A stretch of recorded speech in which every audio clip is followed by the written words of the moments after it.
नमस्कार दोस्तों, स्वागत है एक नए वीडियो में। दोस्तों इस वीडियो में बताने वाला हूं कि आपके पास Redmi Note 10 है या फिर 9 Pro है, आप किस तरह से सिम इंसर्ट करके नेटवर्क की सेटिंग कर सकते हैं।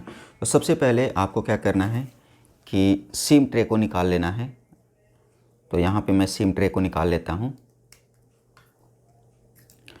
अब सिम ट्रे को निकालने के बाद आपको अपना सिम ट्रे में डाल देना है। अब आप चाहो तो यहाँ पे डुअल सिम का सेटअप भी कर सकते हो, लेकिन मैं फ़िलहाल एक ही सिम लगा रहा हूँ। बाकी डुअल सिम का सेटअप आपको बता दूंगा मैं।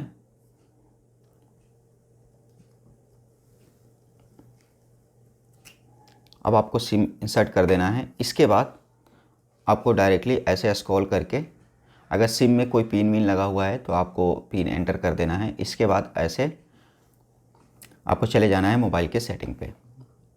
सेटिंग पे जाओगे तो आपको यहाँ पे SIM card and mobile network मिलेगा, यहाँ पे चले जाना है। अब यहाँ पे जितने भी सिम आपने लगा रखा होगा वो आ जाएगा। तो मैंने एक ही सिम फिलहाल लगा रखा है तो यहाँ पे आ जाएगा। तो आपको अपने सिम पे क्लिक कर लेना है। इसके बाद यहाँ पे सिम कार्ड का नेम होता है, आप चाहो तो नेम चेंज कर सकते हो। और यहाँ पे नंबर होता है, आप चाहो तो नंबर भी चेंज कर सकते हो। यहाँ पे एक्सेस पॉइंट नेम होता है, तो एक बार आपको इसको रीसेट कर देना है। और इसके बाद आपको प्रेफर नेटवर्क टाइप में आपको जाके प्रेफर LTE कर लेना है, सबसे ऊपर वाला।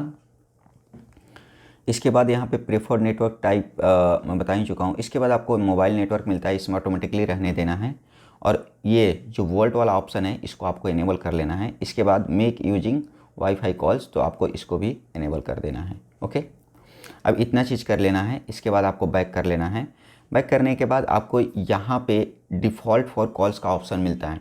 तो अगर आपने 2 सिम लगा रखा होता तो यहाँ पे ये चीज़ इनेबल होता। तो अब जिस पे आप क्लिक कर दोगे ना, अभी देखो ये जो ऑप्शन है ये ऑलवेज आस्क है, यानी कि जब फ़ोन आप करोगे तो उस समय पूछा जाएगा आपसे, अगर 2 सिम लगा हुआ होगा, कि किससे आप फ़ोन करना चाहते हो, तो बार बार सेलेक्ट करना पड़ेगा। अगर आप चाहते हो सिम 1 से हमेशा फ़ोन करूं, तो सिम 1 जब सेलेक्ट कर दोगे तो फ़ोन करोगे तो डायरेक्टली सिम 1 से लग जाएगा। तो इस तरह से यहाँ पे अपने सिम का चूज कर लीजिएगा कॉल के लिए। और इसी तरह से मोबाइल डेटा आप किस सिम से चलाना चाहते हो वो सिम आपको सेलेक्ट कर लेना है। सिम 2 मैंने डाल रखा है तो ऑलरेडी सिम 2 पे ग्रीन है। और अगर आपका 2 सिम डाला हुआ होता तो यहाँ पे ऑप्शन आता कि आप चाहो तो 1 भी कर सकते हो, 2 भी कर सकते हो। इसके बाद मोबाइल डेटा आप ऑन कर दोगे तो मोबाइल का डेटा ऑन हो जाएगा। और यहाँ पे एडवांस सेटिंग का कुछ ऑप्शन होता है, तो यहाँ पे डेटा रोमिंग में जाना है आपको एक बार। और ये जो डेटा रोमिंग है इसको आपको ऑलवेज यहाँ पे कर देना है टर्न ऑन। और इसके बाद डेटा लिमिट की सेटिंग आती है। तो डेटा लिमिट की सेटिंग मैंने अलग से बता रखी है, तो आप आई बटन में प्लेलिस्ट से वहाँ से देख सकते हैं।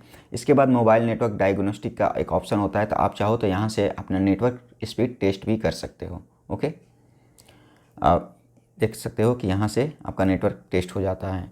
इसके बाद आप यहाँ पे बैक कर दोगे और यहाँ पे इतनी आपको सेटिंग कर लेनी है। और इसके बाद भी अगर आपका यहाँ पे कॉल ड्रॉप हो रहा है या फिर मोबाइल नेटवर्क से रिलेटेड कोई इशू आ रहा है, तो इसके लिए मैंने एक अलग से वीडियो बना रखी है, आप देख लीजिएगा। तो इतना सेटिंग आपको कर लेना है। और कई बार ऐसा होता है कि आपको ना यहाँ पे अपनी कंपनी की तरफ से एक कॉन्फ़िगरेशन मैसेज मिलता है जिसमें साइनिंग करने का ऑप्शन आता है। तो अगर ऐसा कुछ आपके पास मैसेज आता है तो आपको साइनिंग भी कर लेना है। तो वीडियो अच्छी लगी होगी तो लाइक कीजिए, शेयर कीजिए, सब्सक्राइब कीजिए। मिलते हैं नेक्स्ट वीडियो में, तब तक के लिए बाय बाय।